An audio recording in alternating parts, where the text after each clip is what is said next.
Having great mockups is so crucial when it comes to selling on Etsy using print on demand. Let's talk everything mockups. Before we get into it, I just want to let you guys know I will be posting on Insta and on YouTube if for some reason I'm not able to post here on TikTok, so make sure you follow me there as well under the exact same handle, Busy Bee Sarah. Inside of Printify, there are a few ways to change out your mockups. One of the things you can do once you're in your product is go right over here to the mockup library. Now you can see it's just this one mockup that I selected here, but what I can do is just click on these and they will show up right there. And then when I save this selection down here, it's gonna show up right there. And if I scroll down, I can actually select to sync these into Etsy when I publish it. I can click hide in store just so that it goes into Etsy drafts instead of publishing it directly on Etsy. In that same mockup library, you can actually upload your own mockups right here. So if you have ones that you've purchased on Placeit or on Etsy, that is where you can upload them, but you don't have to do it inside of Printify.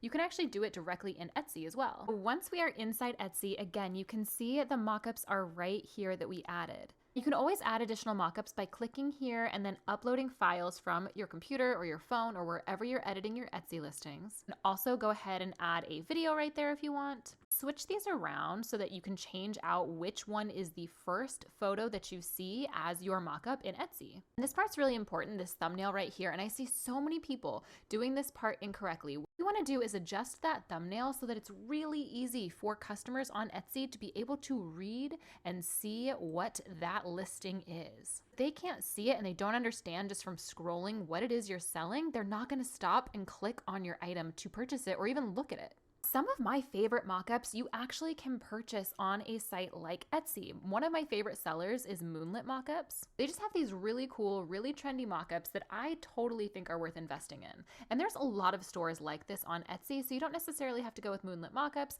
but I will say I do like the fact that they use the real product and they are not AI generated. Another great option for cool mockups is Placeit, and Placeit and Printify just became integrated together, so you can use Placeit directly inside of Printify now. I have a bunch of tutorials on that. If you ever want any inspiration for Etsy mockups, definitely just go on Etsy and search for different things. You can see, again, this is such a simple design, but it's very easy to see exactly what the design is. You can see what the product is. They even have this little thing that says ships fast. So definitely use Etsy as a tool when you are looking at mockups.